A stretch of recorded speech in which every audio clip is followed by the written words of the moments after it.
জলপাইগুড়িতে বেসরকারি ব্যাংক থেকে টাকা লোপাটের ঘটনায় দুই দুষ্কৃতীকে গ্রেপ্তার করল পুলিশ।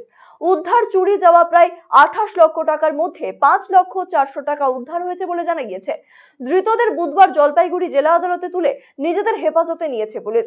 উল্লেখ্য, সোমবার জলপাইগুড়ির ডিবিসি রোডের এক বেসরকারি ব্যাংকে সংগ্রহকৃত 28 লক্ষ টাকা নিয়ে এসেছিল একটি সংস্থার কর্মীরা। সেই সময় দুই দুষ্কৃতী টাকার ব্যাগ নিয়ে পালিয়ে যায় বলে অভিযোগ। মঙ্গলবার টাকা চুরির ঘটনা লিখিতভাবে অভিযোগ জানানো হয় কোতোয়ালি থানায়। যদিও পুলিশকে কেন অনেক দেরি করে জানানো হলো এই ঘটনা তা নিয়ে উঠছে প্রশ্ন। পুলিশ সিসি ক্যামেরায় ব্যাগ নিয়ে ব্যাংক থেকে এক যুবককে বের হতে দেখে। এরপর পুলিশ তদন্তে নামে।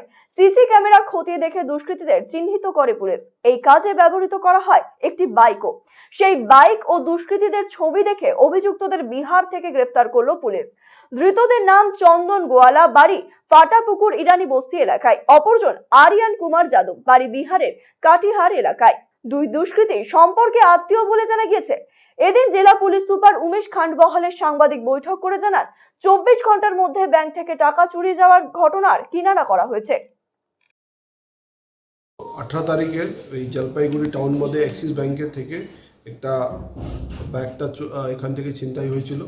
তো ওইটা আমরা এখন তদন্তে নেমেছি। তারপরে যে সিসিটিভি ফুটেজটা দেখে ব্যাংকের প্লাস আমাদের ট্রাফিকের যে বাইরে ক্যামেরা আছে ওটা থেকে আমরা 2 লোককে আইডেন্টিফাই করতে পেরেছিল।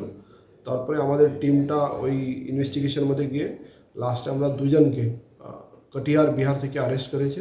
ওর মধ্যে একটা নাম আছে চন্দন গৌলা, একটা আছে আরিয়ান কুমার যাদব। 2 জনকে আমরা অ্যারেস্ট করেছে। ওনার কাছ থেকে আমরা 5,400,000 টাকা উদ্ধার করেছে। ও টোটাল 4 জন ছিল, আর 2 জন অ্যাসোসিয়েট যারা আছে ওনাদের এখনও অ্যারেস্ট করতে পারেনি। আমাদের টিমটা বাইরে আছে ওনাদের অ্যারেস্ট করার জন্য, আর বাকি যে টাকা আছে ওটাই উদ্ধার করার জন্য। এরা রিলেটিভ আছে, আর এরা আগে এই ধরনের ক্রাইম মধ্যে যুক্ত ছিল। ওনাদের অনেকগুলো পুরানো কেস আছে। তো সেটাই আমরা ওই লিঙ্কটাই আমরা তারপরে তদন্তে নেমেছিল, আর ওইটা পরে আমরা ওকে অ্যারেস্ট করতে পারি।